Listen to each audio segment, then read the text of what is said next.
धनु ही तोड़ी लड़िकाई। मैं जब छोटा था तो रोज एक धनु ही तोड़ देता था, डेली। लेकिन यदि आप धनुष टूटने के बाद आते तो उस समय क्यों नहीं आए? उस बार तो एक दिन भी आप नहीं आए। कोई स्पेशल धनुष था क्या ये? यही धनु पर ममता के ही हेतु, कितना इतना प्रेम क्यों इस धनुष पर? परशुराम जी बोले, रे रे रे रे रे नृप बालक, तू नहीं बोल रहा है, तेरा काल तेरे मुख से बुलवा रहा है। शंकर के पिनाक की तुलना तू एक छोटी सी धनु ही से कर रहा है। धनु ही सम त्रिपुरारि धनु। परशुराम जी बोले, शांति रखिए, शांति रखिए। धनु ही हो चाहे बड़का धनुखा हो, दोनों का एक ही काम है, बाण चलाना। हम छोटे थे तो बड़का धनुष लेके थोड़ी घूमेंगे। हम आपको असली बात बता रहे हैं, किसी ने तोड़ा ओड़ा नहीं है। ऊपर से जनक जी केवल पॉलिश करवा के चमकाए थे उसको, भीतर भीतर घून ला के एकदम खत्म हो गया था। हमारे भैया केवल छुए टूट गया। लक्ष्मण जी बोले, राम जी ने तोड़ा नहीं, छुवत टूट रघुपति न दोष। भैया ने उसको छुआ टूट गया। हम क्यों अभिमान करें हमने तोड़ा है? परशुराम जी निकाले आपन फरसा, बोले लौकता का हो? लक्ष्मण जी बोले फरसा। बोले फरसा मत बोलिए, 21 बार इसी फरसे से धरती को क्षत्रिय विहीन किया हूं। 21 बार। बालक तुम दिखाई पड़े इसलिए तुम्हारा प्राण बचा हुआ है अभी तक। मैं बाल ब्रह्मचारी अति क्रोधी हूं। केवल मुनि लोग मुझे जानते हैं, मेरे क्रोध को। पूछ अपने गुरुदेव से। बालक तुम दिखाई दे रहे हो इसलिए बचे हुए हो। लक्ष्मण जी हाथ जोड़कर बोले, मैं बहुत भाग्यशाली हूं, बहुत भाग्यशाली। परशुराम जी बोले, क्यों? लक्ष्मण जी बोले, पहली बार जीवन में कोई वीर मिला है जो अपनी प्रशंसा अपने मुख से कर रहा है। पहली बार। आज तक सबकी प्रशंसा जगत वाले करते हैं, आप अपनी प्रशंसा अपने मुंह से करना भी चाहिए। क्या पता क्यों ठीक से बता पावे कि ना बता पावे। लेकिन बाबा जी, हम कोई कुम्हड़े की बतियां नहीं है जो तर्जनी देख के डर जाएंगे। आपके हाथ में फरसा है तो मेरे कंधे पर भी मेरा धनुष विराजमान है। क्षत्रिय हूं मैं। परशुराम जी बोले, तैयार हो जाओ युद्ध के लिए। लक्ष्मण को हम लड़ेंगे नहीं, हम नहीं लड़ेंगे। परशुराम जी बोले, क्यों? लक्ष्मण जी बोले, मैं जिस घर से आता हूं, मेरे वंश में गौ पर, किस पर? बोलिए, गौ पर, देवताओं पर, ब्राह्मणों पर और संतों पर प्रहार नहीं किया जाता है। हमारे घर में हम इनसे युद्ध नहीं करते। परशुराम जी बोले, क्यों नहीं करोगे? लक्ष्मण जी बोले, मान लीजिए हम आपसे लड़े और आपको मार दिए। बोले, क्या बोले? मान लीजिए।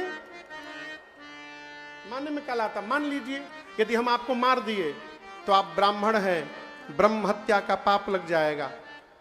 और यदि युद्ध में आपसे हार गए तो रघुवंशी होकर पराजित हो जाना, ये मेरे कुल पर कलंक लग जाएगा। जीतूंगा तो ब्रह्म हत्या का पाप, हारूंगा तो कुल पर कलंक। अब आप बताइए, नुकसान राउर बा कि हमार बा? परशुराम जी विश्वामित्र जी से बोले, हे विश्वामित्र, कौशिक सुनहु मंद यह बालक। ये तुम्हारा चेला बहुत मंद बुद्धि का है। ऊपर से जितना गोरा है भीतर से उतना करिया है। ये मीठा बोलता नहीं है, जब मुंह खोलता है कड़वा बोलता है। राम जी बोले, मुनिवर कहां आप फंसे हुए हैं? छोटे बच्चों की बात पर ध्यान नहीं देते। लक्ष्मण, इसके दूध के दांत अभी नहीं गिरे हैं। तब तक लक्ष्मण जी बोल दिए, इतना प्रेम है तो किसी को बुला के जुड़वा लीजिए। परशुराम जी बोले, देखो फिर बोला ये। राम जी बार बार शांत करते हैं और लक्ष्मण जी बीच में चिंगारी छोड़ के और भड़का देते हैं उनको। अंत में श्री रघुनाथ जी को कहना पड़ा, मुनिवर, लक्ष्मण ने आपसे बताया धनुष पुराना था, टूट गया। मैंने तोड़ा नहीं, छूने से टूट गया। हम तब से कह रहे हैं, आपको समझ में बात नहीं आ रही? मेरा अपराध जितना बड़ा नहीं है, उससे बड़ा आपका क्रोध हो गया है, और आप युद्ध की बात करते हैं। तो मेरी बात भी सुनिए, मैं राम रघुवंशी हूं। रघुवंशी युद्ध के मैदान में काल से भी नहीं डरता है। हम काल को भी पीठ नहीं दिखाते, युद्ध करते हैं काल से। कालहु डर ही न रन रघुवंशी, परंतु काल से भी लड़ने वाला राम आज परशुराम से नहीं लड़ेगा। क्यों?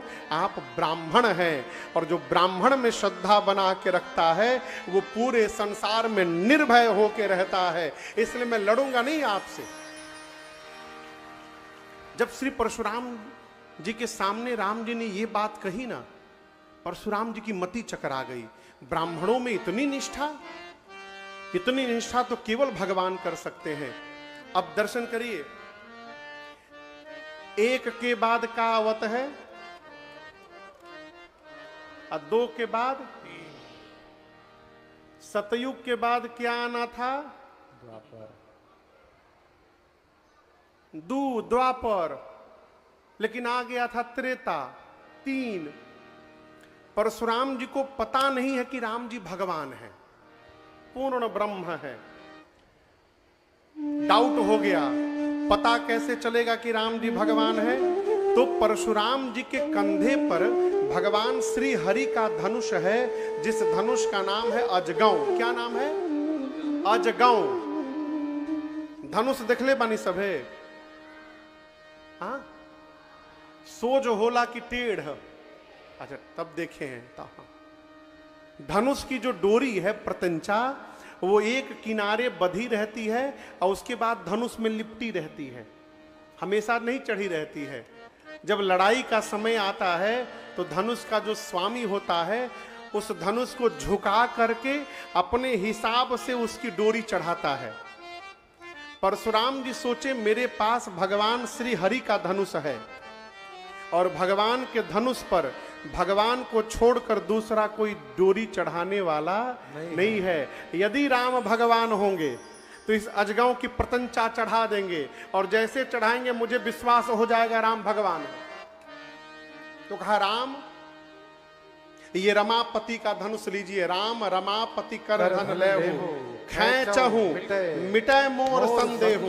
खींच कर इसकी डोरी चढ़ाइए और मेरा संशय समाप्त करिए।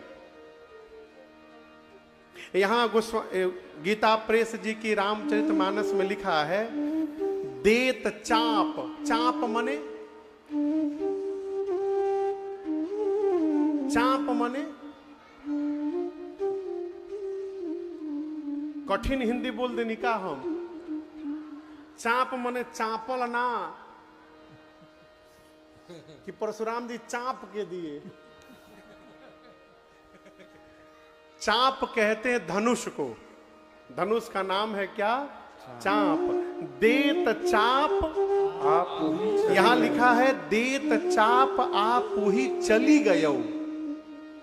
यानी परशुराम जी ने धनुष दिया तो धनुष अपने आप चल गया राम जी के पास। ना ना, ऐसा नहीं है, चली गयो नहीं है। देत चाप आप ही चढ़ी गयो। जैसे परशुराम जी ने धनुष दिया, राम जी हाथ में धनुष पकड़े, बाबा बोले ए जी देता चापाया पूरी चढ़ी देता चापाया पूरी चढ़ी परशुराम मन विस्मय भय। परशुराम मन विस्मय भय। परशुराम मन विस्मय भय। जैसे धनुष दिया, राम जी ने हाथ में धनुष को पकड़ा, उस धनुष की प्रत्यंचा दौड़ी अपने आप धनुष पर तन के चढ़ गई। परशुराम जी के मन में विस्मय हुआ, तुरंत हाथ उठाकर 9 बार जय जयकार किया। बोलिए राम लला सरकार की जय। 9 बार श्री परशुराम जी ने भगवान की जय जयकार की, 9 बार।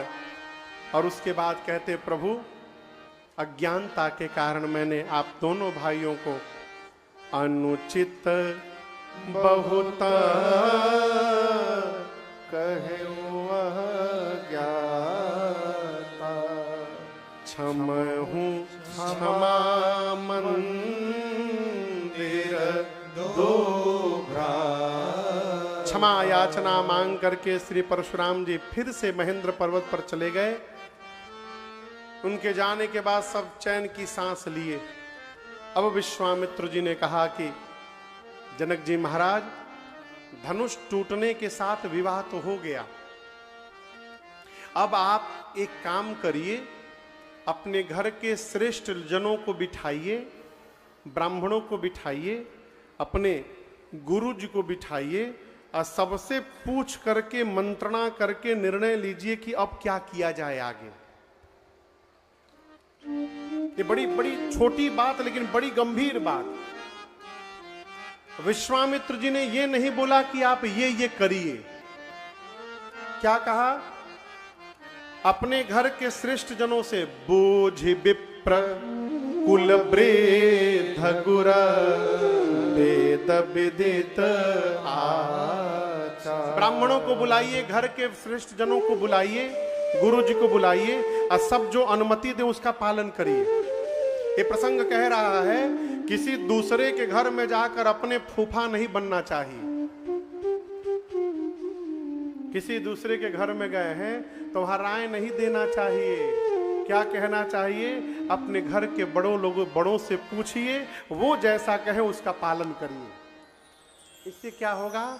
समाज में बुजुर्गों के प्रति लोगों का आदर भाव बढ़ेगा।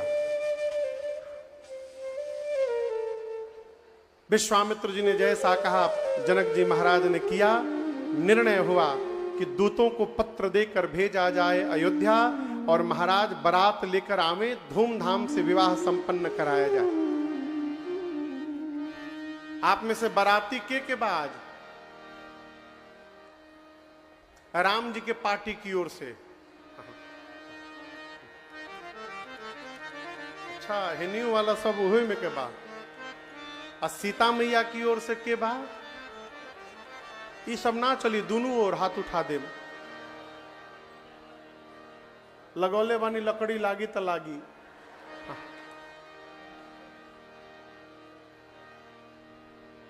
राम जी की ओर से के बाद तू हाथ कहाँ उठाता रहो? गलती बात, तू कहाँ, तू लड़की वाला हवा।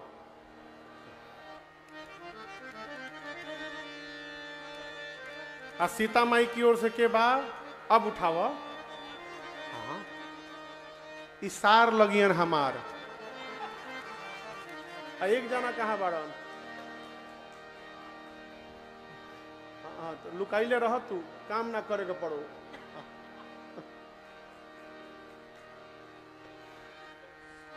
दूत पहुंचे अयोध्या। आइए एक बार भाव और श्रद्धा के साथ बोलिए अयोध्या धाम की जय। अयोध्या दर्शन करना है, एजा सिवान में बैठले बैठले दर्शन कराई हम। पूज्य स्वामी श्री राजेश्वरानंद सरस्वती जी महाराज, उनकी रचना है। धन्य कौशला धन्य कैकेयी धन्य सुमित्रा मयि के शोभा सुख खाने लागे तो सुख खाने लागे।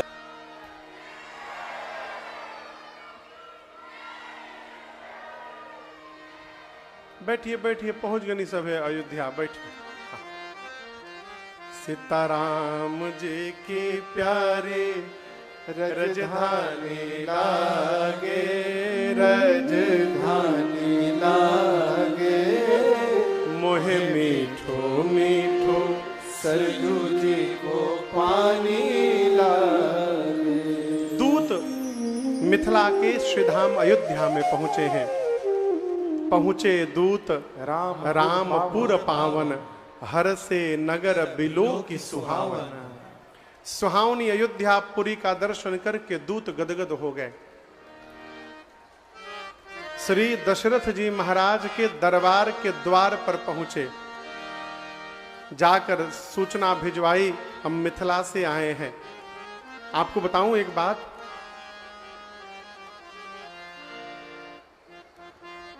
जब विश्वामित्र जी राम लक्ष्मण जी को दशरथ जी को बोले कि मैं यज्ञ रक्षा कराने के लिए राम लक्ष्मण जी को लेने आया हूं, दशरथ जी ने यज्ञ की रक्षा करने के लिए भेजा था। यज्ञ रक्षा राम जी किए, उसके बाद कुछ दिन बक्सर में रुके और फिर मिथिला चले गए।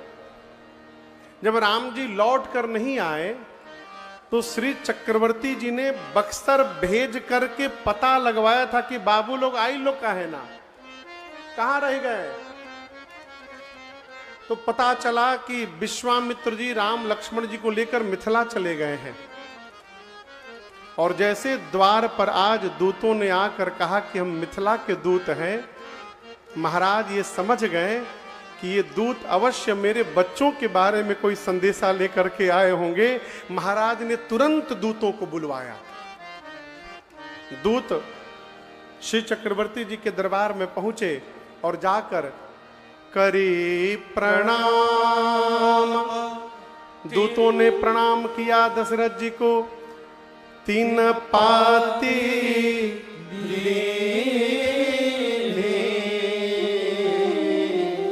दूतों ने दशरथ जी को प्रणाम करके पत्र दिया। अच्छा, आप अपनी कल्पना लोक में जाकर के बताइए कि राज दरबार में दशरथ जी कहां बैठे होंगे।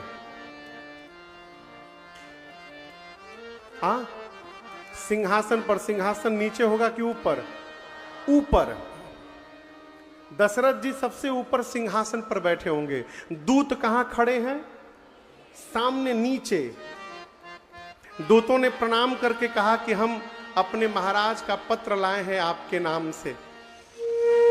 नियम ये है, नियम कि महाराज अपने आसन पर जमे रहते और उनका कोई मंत्री, कोई सेवक दूतों के हाथ से पत्र लेता और ले जाकर चक्रवर्ती जी के सामने देता अथवा खोल के पढ़ता। ये नियम है। लेकिन हम आपको एक बताऊं, जब भगवान के प्रेम में भक्ति पक जाती है ना, तब जीवन का सारा नियम समाप्त हो जाता है। नियम बना के रखिएगा तो भगवान नहीं मिलेंगे, और जब भगवान मिल जाएंगे तो सब नियम समाप्त हो जाएगा। भगवान को नियम में नहीं बांधा जा सकता। अच्छा, आप बताओ, एकादशी के दिन किस अन्न का त्याग किया जाता है? ये बतिया मालूम बा? एकादशी के दिन चावल नहीं खाते। खाते हैं तो छोड़िए, चावल छूने में भी पाप है। उस दिन तिलक लगाते हैं तो तिलक के बाद चावल नहीं लगाते एकादशी के दिन। लेकिन पूरी धरती पर एक जगह ऐसा है जहां एकादशी के दिन भी भगवान को खिचड़ी का भोग लगाया जाता है चावल का। वो है श्री जगन्नाथ धाम जगन्नाथपुरी। वहां एकादशी को भी ठाकुर जी खिचड़ी खइबे करेंगे। आप में से कौन कौन जगन्नाथपुरी गया हुआ है? कौन कौन? बस इतने लोग। थोड़ा सिवानों से बाहर निकलल करी सब है। बहुत सुंदर दुनिया बा। अरे का करब राई राई,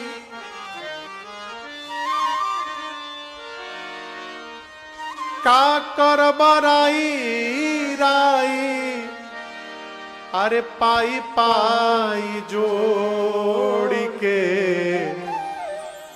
उड़ जई है सुगनवा एक दिन पिजड़वा के छोड़ के। काहे जमा कर रहे हैं? थोड़ा खर्चा करिए, बाहर निकलिए, तीर्थाटन करिए, देखिए दुनिया कितनी सुंदर है। कहो,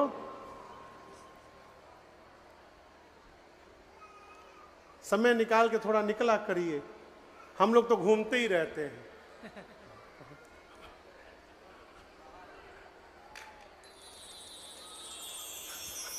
जगन्नाथ धाम जब आप जाइएगा, एक बार एकादशी पहुंच गए जगन्नाथपुरी। भगवान बोले के हवा एकादशी? बोले प्रभु में एकादशी। तो भगवान बोले हम का करी? तो एकादशी बोले प्रभु आज हम आए हैं तो आप खिचड़ी नहीं खाएंगे। भगवान बोले काहे? तो उसमें चावल पड़ा है। बोले तुम कौन हो मेरा खिचड़ी रोकने वाले? बोले प्रभु में एकादशी है। भगवान ने कहा डालो इसको जेल में। और आप जाइएगा तो देखिएगा मंदिर के पीछे भाग में एक जेल बना है, जेल मंदिर के ही दीवार में, और उस जेल में एकादशी को उल्टा करके लटका के ताला मारा गया। एकादशी गए भगवान का चावल बंद कराने, भगवान ने जेल में डाल दिए। एकादशी के दिन भी खिचड़ी खाते हैं, क्यों? भगवान नियम क्यों तोड़ दिए? नियम तोड़ दिए कर्माबाई के कारण। एक माई थी जिनका नाम था, नाम कुछ और था उनका, लेकिन भगत जगत में उनको कर्माबाई कहा जाता। कर्मा क्यों नाम पड़ा मैं बताऊंगा अभी। एक दिन दोपहर में मंदिर में गई कर्मा, ये सत्य घटना है, कोई कहानी नहीं है मनगढ़ंत, ये सत्य घटना है। मंदिर में गई दोपहर में तो देखें कि पुजारी जी भगवान को भोग लगा रहे हैं। कितना बजे? 12 बजे। कर्माबाई बोली भगवान से, हे प्रभु ए बराले रुआ भूखाइल बनी, देही टनटना जाई रहा। बताइए 12 बजे आपको भोजन कराया जा रहा है। एक काम करिए प्रभु, कल सवेरे सवेरे आप मेरे घर आ जाइएगा, हम कुछ खिला देंगे, पेट में पड़ा रहेगा ना, फिर दोपहर में चकाचक 56 भोग खाइएगा, कोई दिक्कत नहीं होगा आपको। बोल करके चली गई। और आपको बताऊं उसको विश्वास था कि ठाकुर जी आएंगे। अगले दिन सवेरे उठी, न नहाई न आंगन साफ की, उसी तरह उठी मुंह धो के और खिचड़ी बनाने लगी। अभी खिचड़ी बना के रखी थी, तब तक दरवाजे पर किसी ने थाप लगाई। जाकर खोला तो देखा एक 8 साल का बालक आकर कह रहा, माँ जल्दी खिला दे, भूख लगी है मुझे, माँ जल्दी खिला दे। कन्हैया पहुंच गए हो, 8 साल का बालक बन के कन्हैया पहुंच गए। माँ ने खिचड़ी निकाला थाली में, ठाकुर जी खिचड़ी खाएं, और उसके बाद से डेली का कार्यक्रम हो गया। मैंने तो पढ़ा है नीम का दातुन करती रहती थी और उसी दतुनिया से खिचड़ियों घुमा देती थी। दातुन करती थी और उसी से खिचड़ियों घुमा देती थी। ठाकुर जी रोज जाते थे खाने के लिए। एक दिन भगवान खा के गए, तब तक एक संत आ गए दरवाजे पर। बोल, अब उनका नाम जानती हो कैसे पड़ा? कर्मा। भगवान जाके बैठ जाते थे, कहते थे जल्दी कर माँ, माँ जल्दी कर, जल्दी कर माँ, जल्दी कर माँ, कर माँ, कर माँ, कर माँ, कर माँ करते उनका नाम कर्मा हो गया, कर्माबाई। संत आए तो बोले तुम इतने सवेरे सवेरे भोजन कर लेती हो? बोली मैं नहीं करती ना, कन्हैया आता है। संत बोले हाँ बहुत बड़ भक्तिन तू ही भइल बड़ू, तहरी घरे कन्हैया खाए आवता रहो। तुम भगवान को खिलाती हो, तुमको शर्म नहीं आती? तुम नहाई नहीं हो अब तक, तुम्हारा आंगन गंदा है। कर्माबाई बोली हमको तो नियम कुछ मालूम ही नहीं। संत उसको बहुत नियम बता गए कि सवेरे उठो, मुंह धो, अपना आंगन साफ करो, झाड़ू लगाओ, पोछा लगाओ, उसके बाद से स्वयं स्नान करो, चौका साफ करो, पवित्रता के साथ ठाकुर जी का भोजन बनाया जाता है। अगले दिन ये सब नियम पालन करने लगी। इसी नियम के पालन करने के चक्कर में टाइम हो गया हो, अब भगवान आके बैठ गए, माँ जल्दी कर माँ। माई बोली का कर माँ? महात्मा जी ऐसा नियम बता गए कि लेट हो गया। जल्दी जल्दी खिचड़ी बनाई, गर्मा गर्म खिचड़ी ला के थाल में दिया। अभी ठाकुर जी थोड़ा ही पाए थे गरम गरम खिचड़ी, तब तक उधर मंदिर में पुजारी जी गेट खोलने के लिए घंटा बजाने लगे। भगवान देखे कि मैं तो मंदिर से भाग के यहां आया हूं। उसी समय खिचड़ी छोड़ के भगवान अब दौड़े भागे मंदिर, और मैं आपको बताऊं, उस दिन जब पुजारी जी ने मंदिर का पट खोला ना, तो पता है क्या दिखाई दिया? भगवान की जो मूर्ति थी ना, उस मूर्ति के मुंह पर और भगवान के दाहिने हाथ पर खिचड़ी लगा हुआ था, वो भी गर्मा गर्म खिचड़ी, गरम गरम खिचड़ी। पुजारी जी की समझ में नहीं आया कि खिचड़ी आया कैसे। तब ठाकुर जी ने स्वप्न दिया, कहा पुजारी जी कहां से आया ये बाद में पूछिएगा, पहले उस संत को खोजिए और जाकर उनसे कहिए कि हमारी माई के लगे जाए और जाकर बोले जितना नियम है सब वापस ले, हमको जैसे खिलाती है हमको उसी में आनंद प्राप्त होता है, बहुत नियम हो जाने से मुझे अच्छा नहीं लगता। भगवान प्रेम से मिलेंगे, नियम से नहीं मिलेंगे। महात्मा गाते हैं, ये तो प्रेम की बात। आप में से किसको किसको याद है ये भजन? हाँ कहो, किसको किसको याद है? सब लोग मिलकर गाइए। ये तो प्रेम की बात है उधो, ये तो प्रेम की बात है उधो, बंदगी मेरे बस की नहीं है, ये तो प्रेम की बात है बंदगी मेरे बस की नहीं है, ये तो प्रेम की बात है उधो, ये तो प्रेम की बात है उधो, बंदगी मेरे बस की नहीं है, बंदगी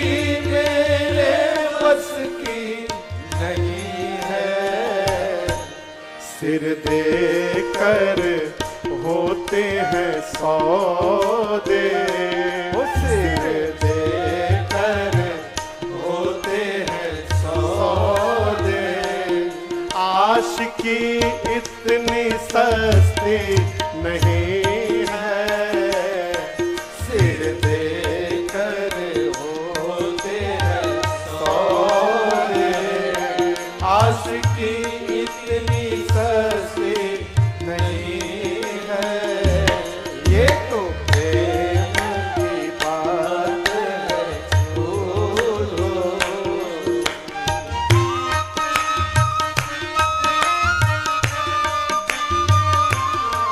प्रेम वालों ने कब वक्त पूछा, प्रेम वालों ने कब वक्त पूछा, प्रेम वालों ने कब वक्त पूछा, प्रेम वालों ने कब वक्त पूछा, किसकी पूजा हो करते प्यारे, किसकी पूजा हो तुम करते प्यारे, यहाँ पल पल होती है पूजा, ओ यहाँ हर पल होती है पूजा, सिर झुकाने की फुर्सत नहीं है, यहाँ पल पल होती है पूजा, सिर झुकाने की फुर्सत नहीं है, ये तो प्रेम की बात है उधो, बंदगी मेरे बस की नहीं है, ये बंदगी मेरे बस की नहीं है, बंदगी मेरे बस की नहीं है।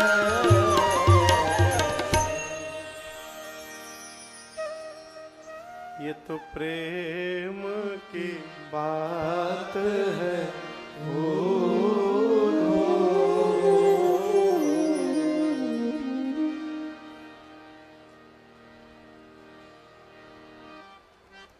रुपेश जी, सवेरे कितने बजे पूजा करते हैं आप?